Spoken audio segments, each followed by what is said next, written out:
વસુંધરા એકેડેમીમાં આપ સૌનું સ્વાગત છે. આજના આ વિડીયોમાં આપણે સોશિયલ મીડિયાને રિલેટેડ બે નિબંધો છે એ જોવાના છે.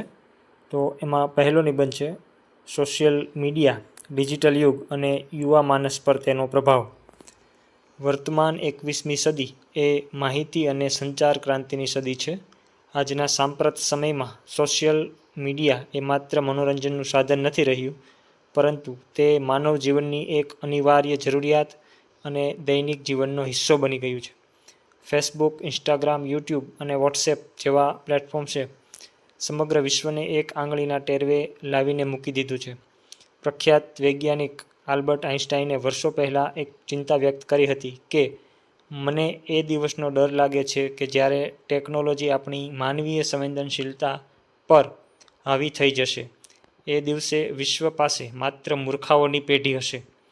આજના સમયમાં જ્યારે આપણે સોશિયલ મીડિયા પાછળ કલાકો વિતાવતા યુવાધનને જોઈએ છીએ, ત્યારે આ ઉક્તિ આપણને ગંભીરતાથી વિચારતા કરી મૂકે છે.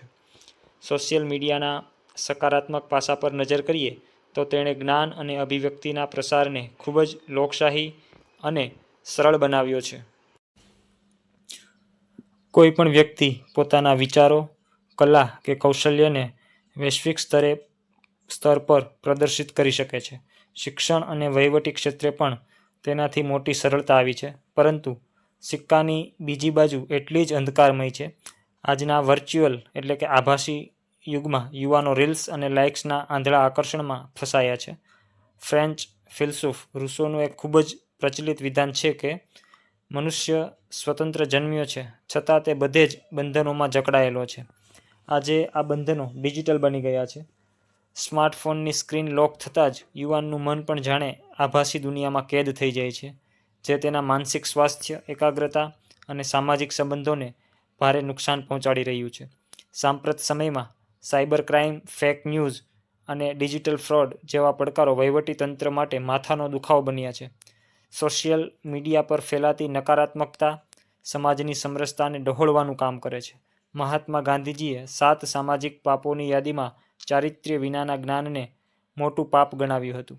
સોશિયલ મીડિયા આપણને જ્ઞાન અને માહિતીનો ભંડાર તો આપે છે, પરંતુ જો વિવેક, બુદ્ધિ અને ચારિત્ર્ય ન હોય તો તે જ્ઞાન વિનાશક સાબિત થાય છે. ઉપસંહારમાં એટલું જ કહી શકાય કે ટેકનોલોજી એ બહુ સારો ગુલામ છે, પણ બહુ ખરાબ માલિક છે. સોશિયલ મીડિયાનો ઉપયોગ આપણી પ્રગતિ માટે થવો જોઈએ, નહીં કે આપણી વૈચારિક ગુલામી માટે. જો યુવા પેઢી ડિજિટલ ડિટોક્સ અને વિવેકપૂર્ણ ઉપયોગ શીખી લેશે તો જ આ સાંપ્રત પ્રવાહ આશીર્વાદરૂપ સાબિત થશે. ત્યારબાદ આપણો બીજો નિબંધ છે સોશિયલ મીડિયાનું આક્રમણ અને સાંસ્કૃતિક અધઃપતન, આભાસી દુનિયાની વાસ્તવિક અસરો. આધુનિક ટેકનોલોજી અને ઇન્ટરનેટની ક્રાંતિએ social media, Facebook, Instagram, YouTube ને આપણા જીવનનું અભિન્ન અંગ બનાવી દીધું છે. પરંતુ આ જ સોશિયલ મીડિયા આજે એક ગંભીર સામાજિક અને સાંસ્કૃતિક સમસ્યા તરીકે ઉભરી આવ્યું છે. 24 કલાક આભાસી દુનિયામાં વ્યસ્ત રહેવાના કારણે યુવાધન અને બાળકો આપણી ભવ્ય સાંસ્કૃતિક પરંપરાઓ, કૌટુંબિક સંબંધો અને માનવીય સંવેદનાઓથી દૂર થઈ રહ્યા છે. આલ્બર્ટ આઇન્સ્ટાઈને આ ટેકનોલોજીકલ આક્રમણ વિશે ભય વ્યક્ત કરતા સાચું જ કહ્યું હતું કે મને એ દિવસનો ખૂબ ડર લાગે છે જ્યારે ટેકનોલોજી માનવીય સંવાદ પર હાવી થઈ જશે. તે દિવસે વિશ્વમાં વૈચારિક રીતે અપંગ અને મૂર્ખાઓની આખી નવી પેઢી પેદા થશે. આજે આ આશંકા સાચી સાબિત થતી જણાય છે. રીલ્સ અને ટૂંકા વિડીયોના આંધળા અનુકરણના કારણે યુવાનોમાં રાતોરાત પ્રખ્યાત થવાની ઘેલછા જાગી છે, જેના પરિણામે અશ્લીલતા, હિંસા અને નૈતિક મૂલ્યોનું પતન ઝડપથી થઈ રહ્યું છે. પાયાના સ્તરે, ખાસ કરીને ધોરણ 3 થી 8ના કુમળા મગજ ધરાવતા બાળકોમાં સ્ક્રીન ટાઈમ વધવાથી તેમની સર્જનાત્મકતા અને વાંચન ભૂંસાતા જાય છે. રવિન્દ્રનાથ ટાગોરે સંસ્કૃતિનું મહત્વ સમજાવતા કહ્યું હતું કે આપણી સંસ્કૃતિ એ માત્ર ભૂતકાળની જડ ગાથા નથી, પરંતુ તે ભવિષ્યના અંધકારને દૂર કરનારો એક સનાતન પવિત્ર પ્રકાશ છે. આજે સોશિયલ મીડિયાના કારણે આ પ્રકાશ ઝાંખો પડી રહ્યો છે.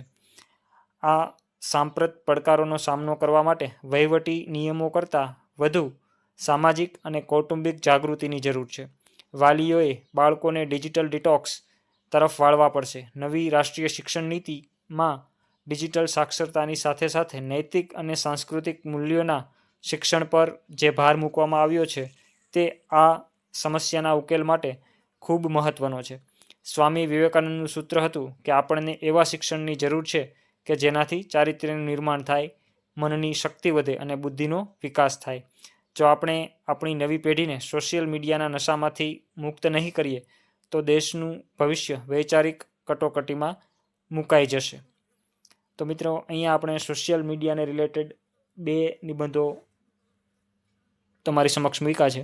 આ બંને નિબંધો જો આપને પસંદ આવ્યો હોય તો એને લાઈક કરજો, અમારી જે વિડીયો છે એને શેર કરજો અને અમારી ચેનલને સબસ્ક્રાઈબ કરજો.